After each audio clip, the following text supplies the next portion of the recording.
Hello students, welcome to the lecture. आज के lecture में आप सभी का स्वागत है। तो आज हम अपने फ्रेजल वर्ब्स का पार्ट 2 से स्टार्ट करेंगे और इस पार्ट में मैंने कुछ क्वेश्चंस रखे हुए हैं। इन क्वेश्चंस का हमें आंसर करना है अकॉर्डिंग टू द कॉन्टेक्स्ट की कॉन्टेक्स्ट के अकॉर्डिंग हमारी फ्रेजल वर्ब कैसे ठीक होगी। तो लास्ट पार्ट में हमने कुछ फ्रेजल वर्ब डिस्कस करे थे और इसका मैंने आपको एप्लीकेशन भी एक्सप्लेन किया था, क्यों हमें फ्रेजल वर्ब की ज़रूरत पड़ी और किस तरीके से फ्रेजल वर्ब में एक वर्ब के आगे प्रीपोजिशन लगने से उसका कंप्लीट मीनिंग चेंज हो जाता है।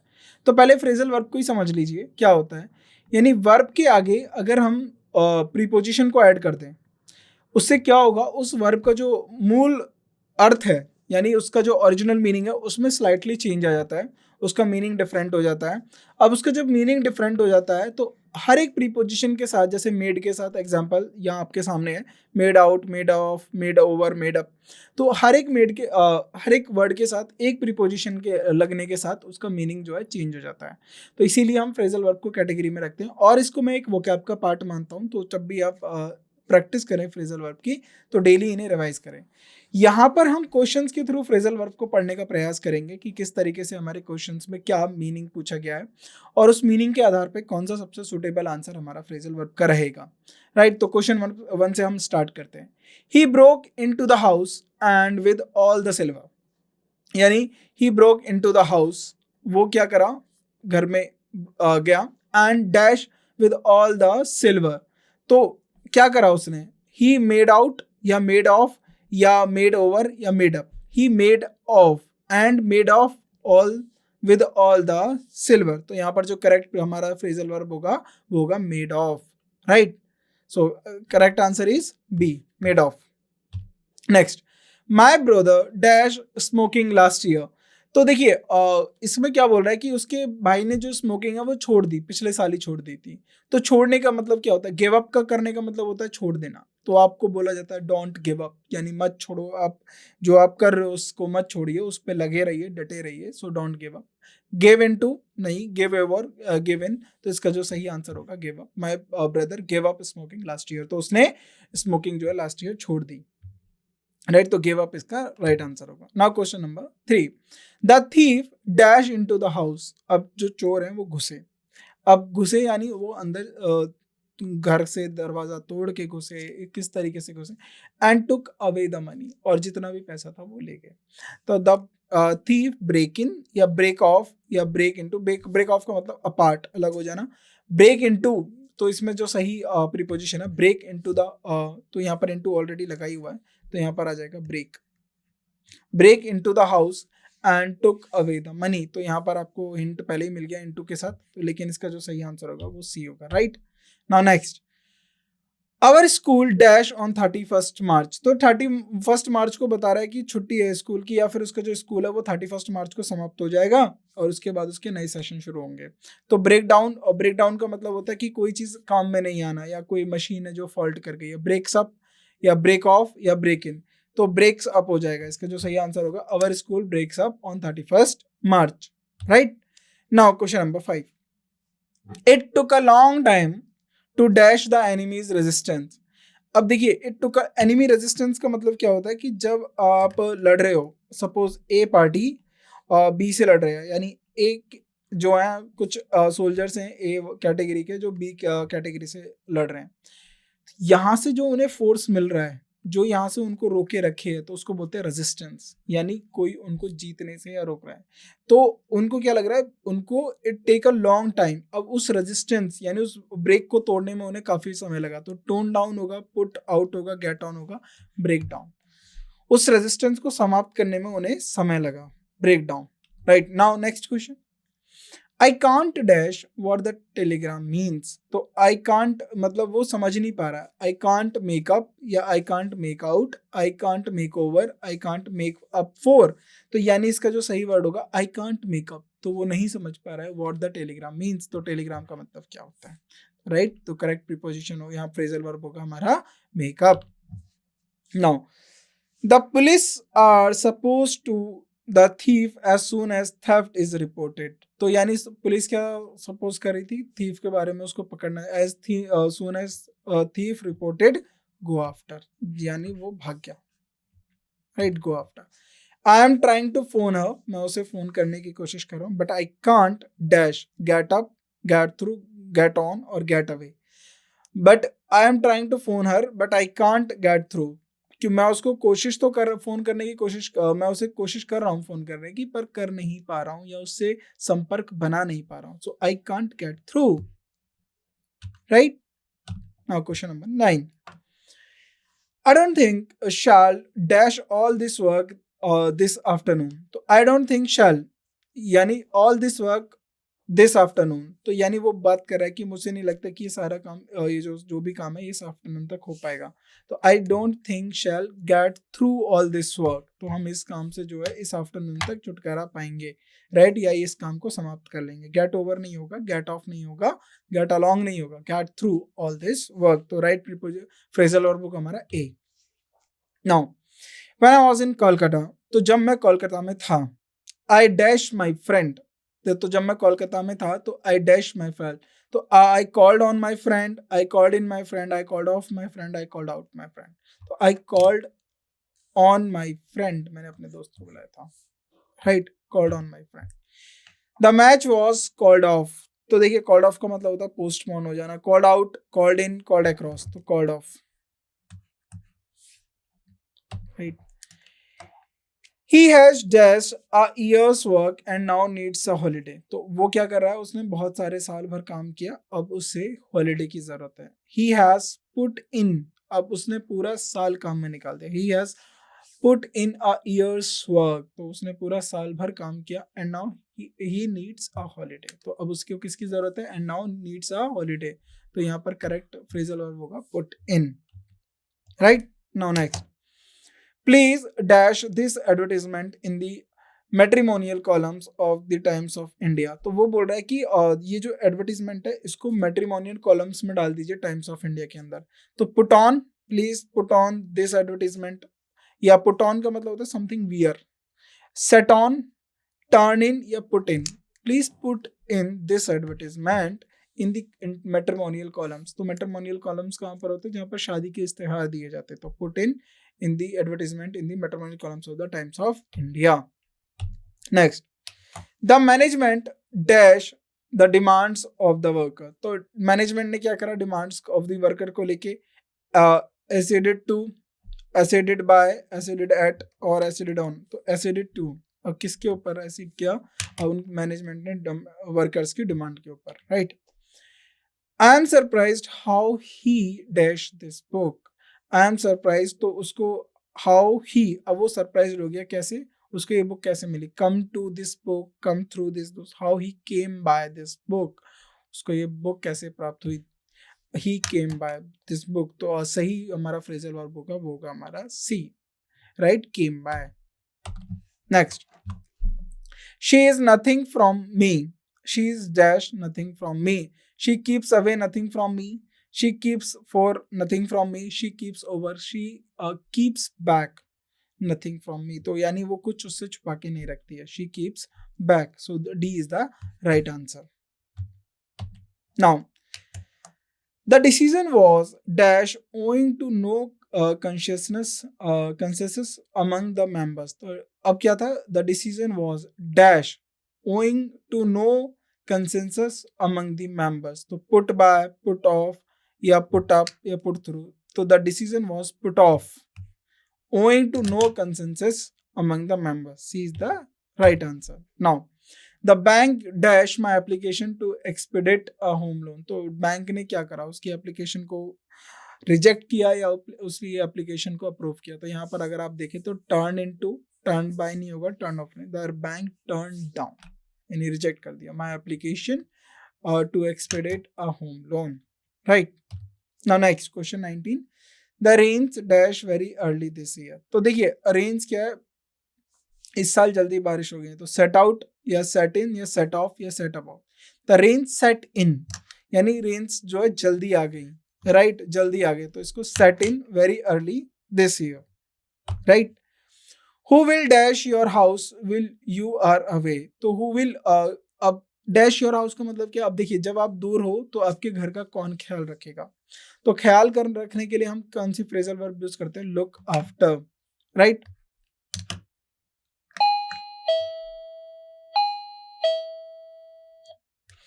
तो जब भी हम ख्याल रखने की बात करते हैं तो कौन उसको रखेगा? Who will dash look after your house while you are away, right? Look after, ख्याल रखने वाली वर्ब हमारी कौन सी होती है? Look after, right? Now the weather is dash carrying on, closing down, clearing up और कम अराउंड। तो वेदर क्या है? साफ हो रहा है। तो जब आप बोलते हैं जैसे मानसून का सीजन देखा होगा या आपने, या मानसून के बाद का सीजन देखे हैं आपने, तो इंडिया में आपको पता है मानसून होते हैं। मानसून हमारे यहाँ सीजनल विंड्स होती हैं। ऑल और वर्ल्ड में कहीं भी मानसून का कॉन्सेप्ट नहीं है, इंडिया के अंदर कॉन्सेप्ट है। तो जब मानसून के जब बादल हटते हैं तो जो या फिर बारिश के बाद जब बादल हटना शुरू होते हैं तो जो वेदर है वो साफ होने लगता है। The weather is clearing up, closing down नहीं, clearing up. Next question, and dash and see me anytime, drop you and see me anytime, drop doing and see me anytime, do up या drop in and see me anytime। तो इसके लिए जो correct आप ये day to day communication में भी use करते हैं, drop in and see me anytime, तो करेक्ट हमारा फ्रेजल वर्ब होगा हमारा drop in, राइट?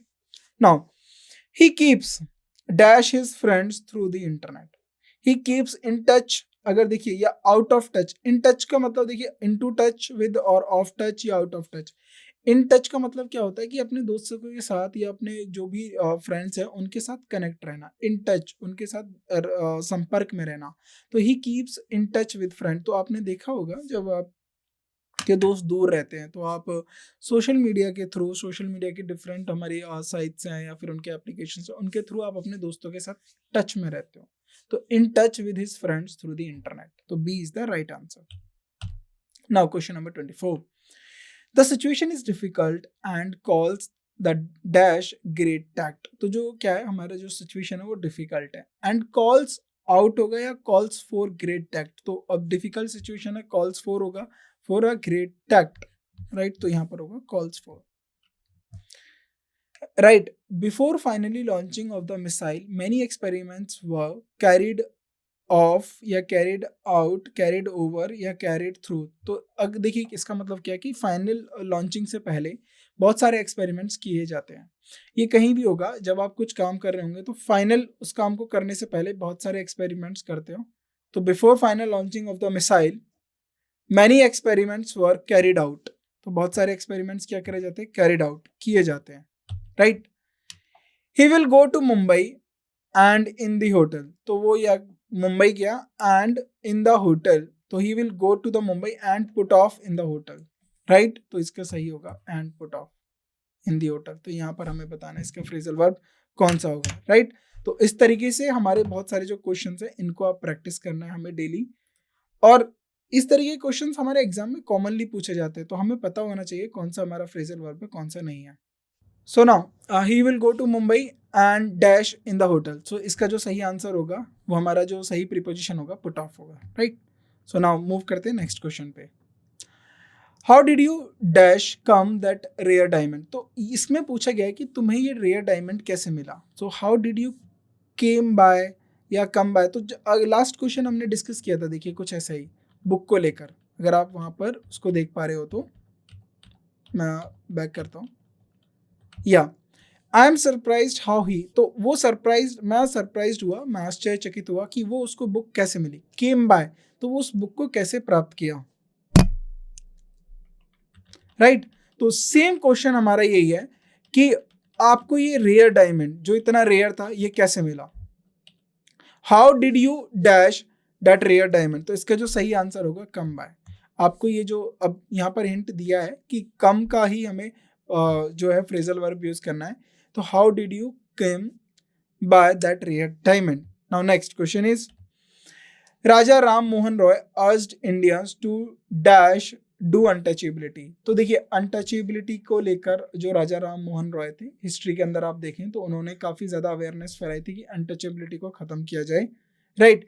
तो राजा राम मोहन रॉय कौन थे? ये अगर आप हिस्ट्री में पढ़ेंगे तो ये काफी बड़े सोशल रिफॉर्मर्स थे। तो इनको राजा का जो टाइटल है इनको दिया गया है, राइट? ओरिजिनल नाम इनका राम मोहन रॉय था, राजा इनका टाइटल इन्हें दिया गया है। तो होमवर्क है ये आपका, पता करिए किसको नहीं दिया है, right?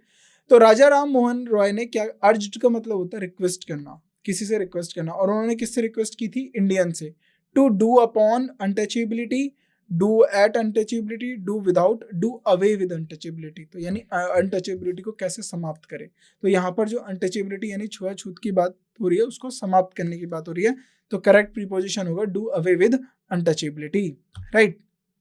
D is the right answer. तो डी हमारा क्या है, इसका सही आंसर है। Now after 10-year war China gave in, तो यानी 10-year वॉर के ऊपर क्या बात करेंगे, start afresh, retain, surrender, won. तो after 10-year war gave in का मतलब क्या होता है, यहाँ पर गेव इन का मतलब पूछा गया है। तो गेव इन का मतलब होता है surrender, right, surrender. Now 30th question, 10 candidates dash for the interview. तो 10 कैंडिडेट्स को क्या बुलाया गया इंटरव्यूज के लिए, सेलेक्ट किया गया। तो अगर आप टर्न डाउन को देखें तो इसका मतलब होता है रिजेक्ट कर दिया गया। तो यानी इसका होगा टर्न अप। तो 10 कैंडिडेट्स को उन्होंने बुलाया या सेलेक्ट किया फॉर द इंटरव्यूज के लिए। तो जो हमारा राइट आंसर होगा वो ए होगा। Next, I will look into the matter. अब बोले, देखिए जब भी आप किसी के पास जाएंगे किसी रिक्वेस्ट को लेकर या किसी प्रॉब्लम को लेकर, तो आपको बता दिया जाएगा we are looking into the matter, we will look into the matter, या we are seriously looking into the matter. Look into का मतलब क्या होता है, या तो आप उस मैटर के बारे में संज्ञान ले रहे हैं। अब संज्ञान का मतलब क्या होता है कि जानकारी इकट्ठा कर रहे हैं या उसको सीरियसली रिजॉल्व करना चाहते हैं। तो रिगार्ड करना नहीं होता, इम्प्रूविंग करना भी नहीं होता है। रिले अपॉन का मतलब होता है किसी पे डिपेंड रहना। तो जब आप लुक इनटू की मतलब बात करते हैं, यानी वी ट्राई टू इन्वेस्टिगेट, हम उसके बारे में जानकारी प्राप्त करेंगे, हम उसके बारे में छानबीन करेंगे और उसके बाद एक्शन लेंगे। तो I will look into the matter का मतलब होगा investigate the matter, I will investigate the matter. D is the right answer. The wind dash the candle. देखिए क्या, अब विंड क्या होता है, एक से दूसरी जगह से, अगर मान लीजिए कोई आपकी वस्तु रखा हुआ है, हवा ने उसको एक से दूसरी जगह लेके चला गया, तो ब्लू अवे हो जाता है या ब्लू ऑफ हो जाता है। अब एक और होता है हमारा हवा की वजह से किसी चीज को बुझ जाना। तो यहाँ पर हवा की वजह से क्या हुआ है, कैंडल बुझ गई है। तो यहाँ पर ब्लू अवे होगा। तो ब्लू अवे का मतलब मैंने बताया कि हवा एक जगह से दूसरी जगह लेके जाती है। तो ब्लू आउट होगा, यानी यहाँ पर हमने पास्ट की बात कर रहे हैं, तो ब्लू आउट होगा। तो ब्लू आउट, राइट। तो blow, blew, blown, blew out the candle. तो हवा ने क्या करा, कैंडल को बुझा दिया। We must dash our expenses और we will get into depth. तो यानी अब उसने क्या बोला है कि डेप्थ का मतलब क्या है कि कर्ज में आ जाएंगे। या तो हमें हमारे एक्सपेंसेस को कम कर देना है, या राइट नहीं तो क्या होगा, और we will get into depth, यानी हम कर्जे में आ जाएंगे। तो डेप्थ का मतलब क्या होता है, कर्जा, राइट। अब यहाँ पर बात करिए कम करने की, और एक्सपेंसेस का मतलब खर्चा। तो खर्चा कम करने की बात करी गई है, तो हमें क्या करना है कि खर्चा कम करना है, नहीं तो हम कर्जे में आ जाएंगे। तो कट अप होगा या कट अवे होगा या कट डाउन होगा या कट ऑफ होगा। देखिए कट ऑफ होता है कंप्लीटली किसी चीज से किनारा कर लेना, अपने आप को दूर कर लेना। लेकिन यहाँ से एक्सपेंसेस को खत्म नहीं किया जा सकता पूरी तरीके से, उनको कम किया जा सकता है। तो कट डाउन अवर एक्सपेंसेस। तो कट डाउन अवर एक्सपेंसेस का मतलब है जो इरेगुलर एक्सपेंसेस है उनको खत्म कर देना, यानी कट डाउन या अपने एक्सपेंसेस को कम कर देना। तो कट डाउन अवर एक्सपेंसेस होगा और we will get into depth, right. Now next, the phrasal verb back out का मीन्स। बैकआउट का मीन्स क्या होता है, देखिए बैक ऑफ और बैकआउट, इन दोनों का मीनिंग समझिए। डिनाय, सपोर्ट और ब्लैकआउट। ब्लैकआउट का मतलब होता है कि समवन जिस अगर कोई अनकॉन्शियस हो जाए, बेहोश हो जाए, तो उसको ब्लैकआउट कहते हैं, राइट। उसको कुछ धुंधला दिखना हो जाए या फिर कहते हैं अंधेरापन छा जाए। सपोर्ट अगर रिलाय ऑन होता है, डिपेंड अपॉन होता है, तब हम बात करते हैं सपोर्ट। और डिनाय का मतलब होता है कंप्लीटली मना कर देना। विदड्रॉ का मतलब समझिए, अगर आप किसी कंपटीशन में पार्ट कर रहे हैं लेकिन किसी वजह से आपने वहां से अपना नामांकन या आपने अपना जो एनरोलमेंट है वो कैंसिल कर दिया, तो उसका मतलब है आपने अपने आप को वहां से विदड्रॉ कर लिया, वापस आप चले गए। तो बैकआउट का मतलब भी यही होता है, आप दोबारा अपना एप्लीकेशन या अपना कैंडिडेचर वापस ले लेते हैं, यानी विदड्रॉ कर लेते हैं। तो बैकआउट का मतलब होता है हमारा विदड्रॉ करना, right. Now next, if you eat any more cream, तो if you eat any more cream you will bring it up। तो cream का मतलब आइसक्रीम है, समझिए। अगर आप और ज्यादा क्रीम या आइसक्रीम कुछ खाएंगे तो कंडीशन है, अगर आप ऐसा करेंगे तो ऐसा होगा, you will bring it up। तो ब्रिंग इट अप का मतलब क्या होता है, देखिए अगर आप थोड़ा कॉमन सेंस लगाइए, टू बी सिक होगा, टू रेज अ पॉइंट होगा, टू रियरर होगा, टू कन्वर्ट होगा। अगर आप और ज्यादा क्रीम या और ज्यादा आइसक्रीम खाएंगे तो you will bring it up का मतलब है आप बीमार पड़ सकते हैं, राइट। तो टू बी सिक, सिक का मतलब होता है बीमार पड़ना। रेज अ पॉइंट का मतलब ये नहीं कि अगर आप ज्यादा क्रीम खाएंगे किसी मुद्दे को उठा देंगे, टू रियरर, टू कन्वर्ट बदल जाएंगे, टू बी सिक बीमार पड़ सकते हैं, राइट। तो A is the right answer. Call in a doctor immediately, अब किसी डॉक्टर को बुलाया जा रहा है या फिर किसी डॉक्टर को भेजा जा रहा है। Call in a doctor immediately, call in का मतलब क्या होता है कि बुलाना किसी को। तो सेंड या send for a doctor immediately, या सेंड बैक अ डॉक्टर, या produce. Send for a doctor, call in करने का मतलब किसी को बुलाने के लिए आपने भेजा हो किसी को, राइट। तो जब भी आप किसी को बुलाने के लिए भेजते हैं तो इसका मतलब call in a doctor immediately, doctor को तुरंत बुलाया जाए, right. Send for a doctor immediately, तो सेंड फॉर हमारा होगा correct answer. Now she takes after her mother, ये अभी हमने लास्ट क्वेश्चन में भी डिस्कस करा था। शी टेक्स आफ्टर का मतलब क्या होता है, वो अपनी मदर का ध्यान रखेगी। रिजेंबल्स का मतलब क्या होता है कि उसका और उसकी मदर का जो चेहरे या फिर एक्टिविटीज है वो मिलता जुलता है। रिजेंबल्स का मतलब मेल खाना नहीं होगा। फॉलोज, क्या वो फॉलोज करते हैं, फॉलोज नहीं होगा। देखिए ओबेज नहीं होगा, कमांड्स नहीं होगा। तो अगर टेक्स आफ्टर की बात करें तो रिजेंबल्स, या फिर मैं यहाँ पर ये लिखता हूँ केयर, केयर का मतलब होता है ध्यान रखना। तो यहाँ रिजेंबल्स तभी ठीक हो सकता है अगर ये केयर के सेंस को बात करें। फॉलोज नहीं होगा, टेक्स आफ्टर का मतलब फॉलोज नहीं होता, ओबेज नहीं होता, कमांड्स नहीं होता। तो जो सही आंसर होगा वो ए होगा अगर रिजेंबल्स हमारा यहाँ केयर करे। तो टेक्स आफ्टर का मतलब होता है या लुक आफ्टर का मतलब होता है, राइट। तो resemble, if your servant is lazy, अगर आपका सर्वेंट लेजी है, why don't U turn him of. तो अगर मान लीजिए अगर वो लेजी है सर्वेंट, तो टर्न हिम ऑफ का मतलब है कि उसको बर्खास्त क्यों नहीं करते हो। तो टू प्रोड्यूस बिल्कुल नहीं होगा, टू प्रेजेंट, टू कैपेसाइज नहीं होगा, टू डिसमिस, उसको क्यों नहीं करते हो। बर्खास्त का मतलब होता है कि उसको ड्यूटी से क्यों नहीं ऑफ करते हो, right, of from the duty. तो यानी why don't U turn him of, तो टर्न हिम ऑफ का मतलब ये है कि उसको बुझा नहीं देना, उसको ड्यूटी से बर्खास्त करना, right. To dismiss. John is not speaking to Sarah, they have dash. अब जॉन क्या है, सरा से बात नहीं कर रहा है। दे हैव डैश का मतलब क्या क्या हुआ, they have fixed up, Fallon out, laid off, या ब्रोकन डाउन। तो दे हैव फैलन आउट यानी दे आर अपार्ट, वो बात नहीं कर रहे।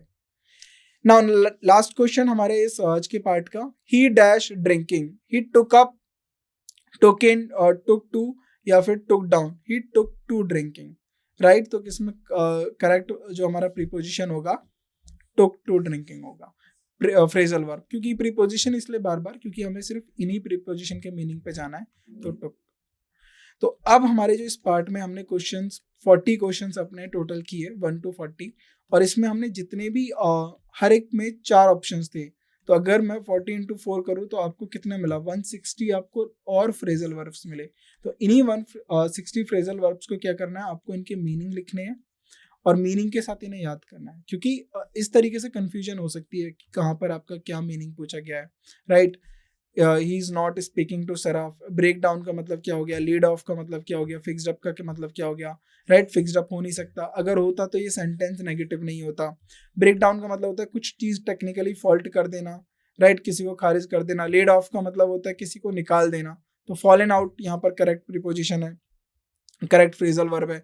अब टर्न हिम ऑफ का मतलब क्या होगा, डिसमिस होगा, टू प्रोड्यूस होगा, प्रेजेंट होगा, कैपेसाइज होगा। तो ये हर एक का मतलब आपको पता होना चाहिए, तभी आपके क्वेश्चंस की जो एक्यूरेसी है वो ज्यादा हो सकती है। तो अब नेक्स्ट लेक्चर में भी हम क्या करेंगे, कुछ हमारे प्रीवियस ईयर के क्वेश्चंस हैं, किस तरीके से एग्जाम में पूछे गए उन पे डिस्कस करेंगे, या किस तरीके के फ्रेजल वर्ब एग्जाम में पूछी जा रही हैं, या रिपीटेशन किनका ज्यादा हो रहा है उनको लेके डिस्कस करते हैं। तो इस लेक्चर को हम यहीं पर एंड करते हैं। और ये जो आपने 40 क्वेश्चंस किए, इसमें जो हमने 40 into 4 160 जो नए फ्रेजल वर्ब्स पढ़े हैं उनको आपको प्रैक्टिस करना है। एक कॉपी में बनाइए, उसमें लिखिए, जितना ज़्यादा आप प्रैक्टिस करेंगे उतना ज़्यादा आपको याद होगा। क्योंकि वोकैब का एक ही तरीका है, रीडिंग और लर्निंग, दोनों तरीके से आपको वोकैब सीखनी है। आपको याद भी करना है, आपको लर्न भी करना है। जितना ज़्यादा आप याद करेंगे या जितना ज़्यादा आप रीड करेंगे उतना ज़्यादा वोकैब को आप प्रैक्टिस कर पाएंगे। तो इस पार्ट को हम यहीं एंड करते हैं। Thank you so much.